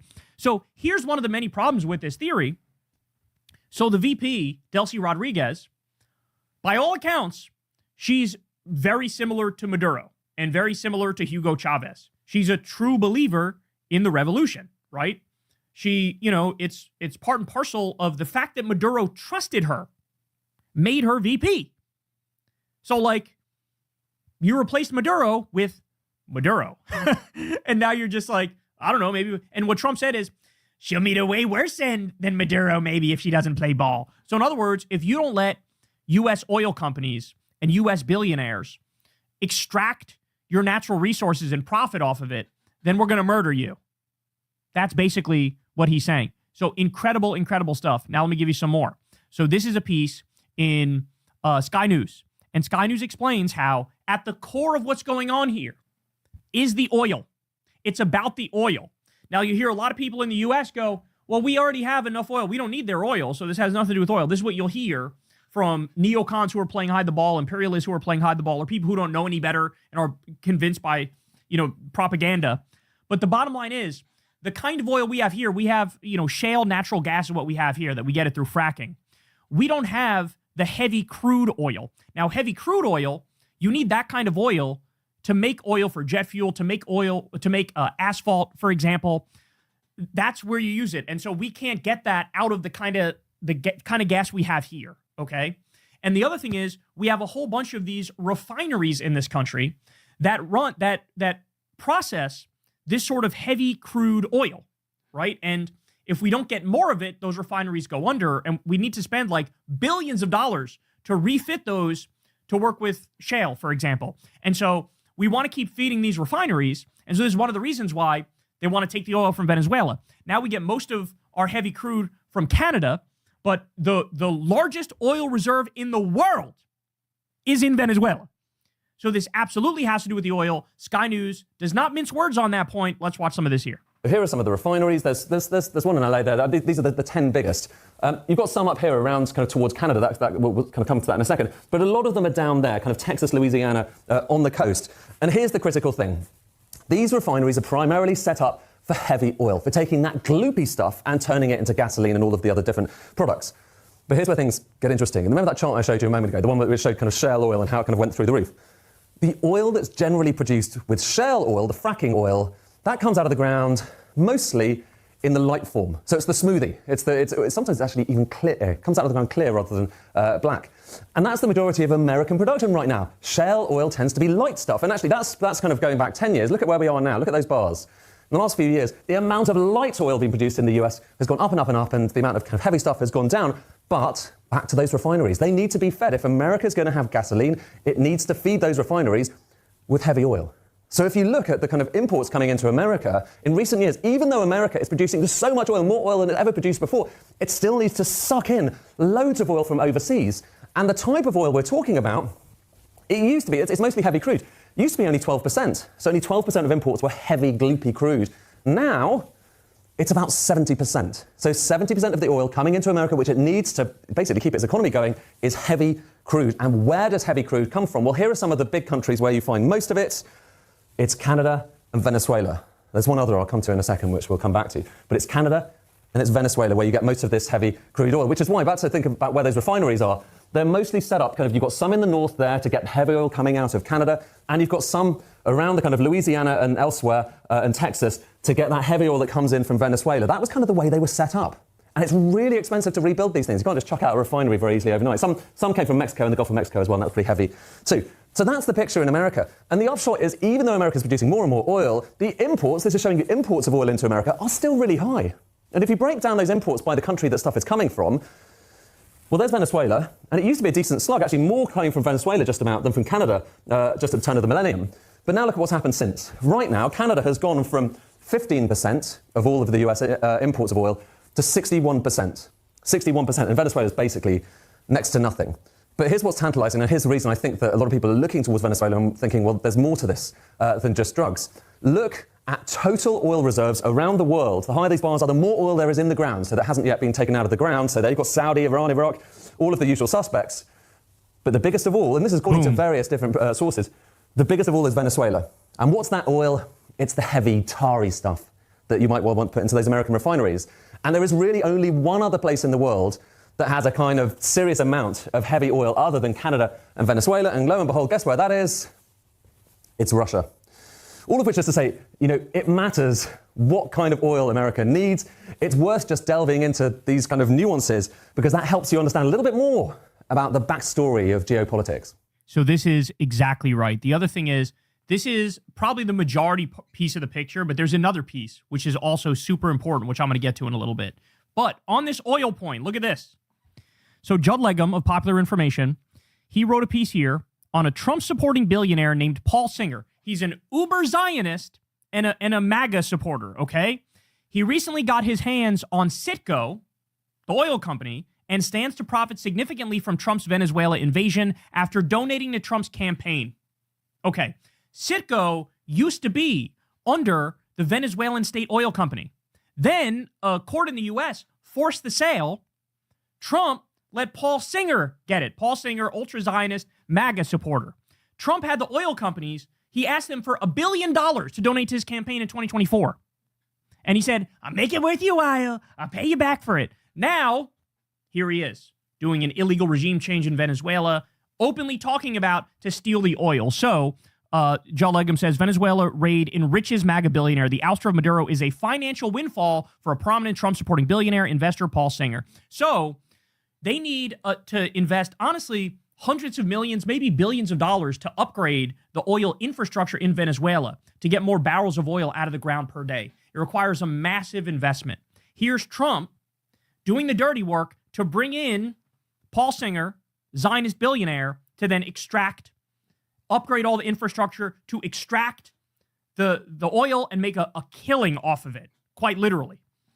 Just absolutely insane, the ties to a specific Zionist MAGA billionaire and how much money they stand to profit off of this. But I'm still not done. So the final thing that pushed Trump over the edge, where he was like, fuck it, we're going all the way. The New York Times reports that Maduro's dancing was the thing. So here we go. Let me show you some of that.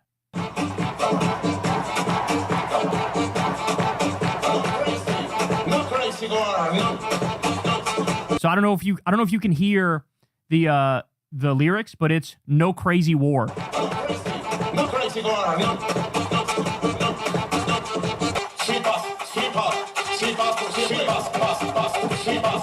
And the lyrics are peace, peace, peace, peace, peace. Look at this. This week, he was back on stage brushing off the latest U.S. escalation, a strike on a dock that the United States said was used for drug trafficking, by bouncing to an electronic beat on state television while his recorded voice repeated in English, "No Crazy War." Oh, my God. So that's Maduro's voice saying that. Oh, my God. Mr. Maduro's regular public dancing and other displays of nonchalance in recent weeks helped persuade some on the Trump team that the Venezuelan president was mocking them and trying to call what he believed to be a bluff, according to two of the people who spoke on the condition of anonymity because they were not authorized to talk about the confidential discussions. I got another one for you. So here we go. This was another one of him dancing. I think it's to that same song. Looking to hire? Medical staff, tech support, kitchen help, freight managers, you name it. ZipRecruiter delivers candidates with the right skills and experience fast. So fast that 4 out of 5 employers who post on ZipRecruiter get a quality candidate on day one. ZipRecruiter uses powerful matching technology to find the best talent for your business. Spend less time searching for quality candidates and more time growing your business with the right people. Find who you're looking for faster. Try for free at ZipRecruiter.com.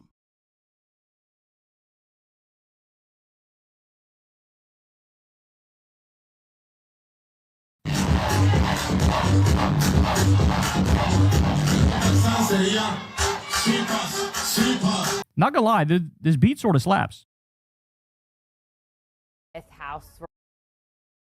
Paraphrase it, Trump was very excited to discuss the decision to launch the military attack in Venezuela, and he concluded his summary about the attack by noting the message this sends to Putin, Xi, and Iran. Joe commented on the precision of the military operation, but asked, what comes next? Is there a plan for reconstruction, elections, and democracy? And the president said that unlike the war in Iraq, quote, we're going to keep the oil. He continued, in 2016, I said we should have kept the oil in Iraq. It caused a lot of controversy.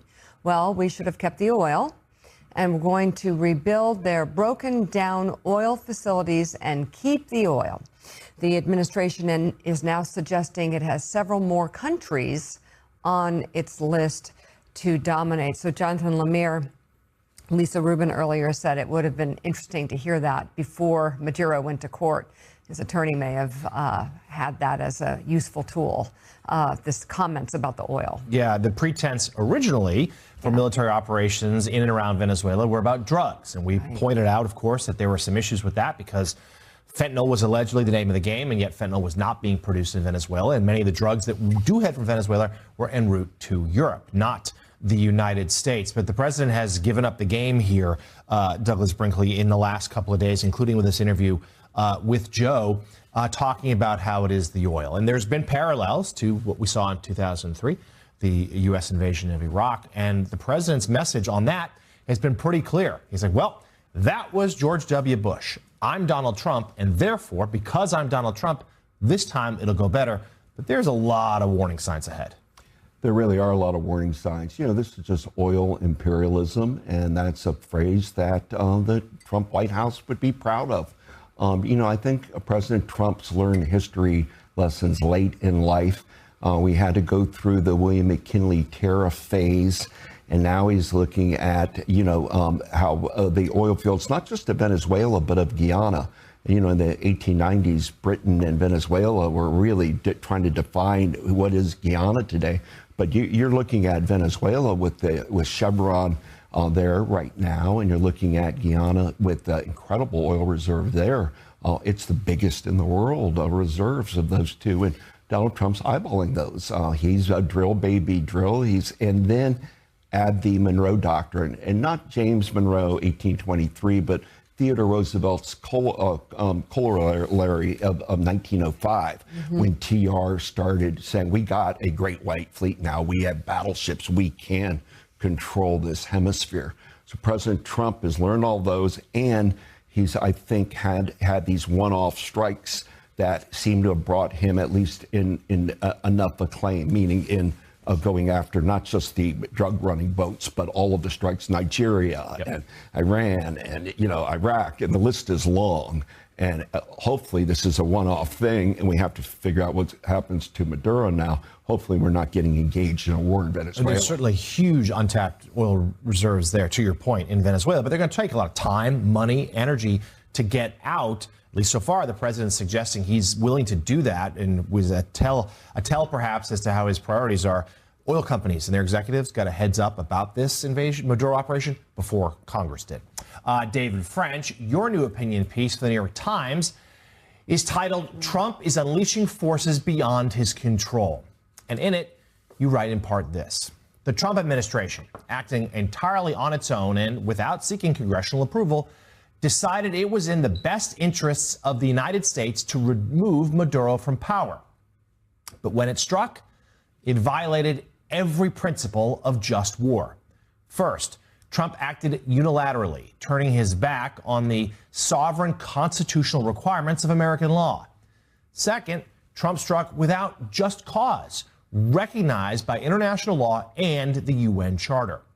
Third, while removing a dictator from power can be a just end, Trump's decision to turn his back on the democratic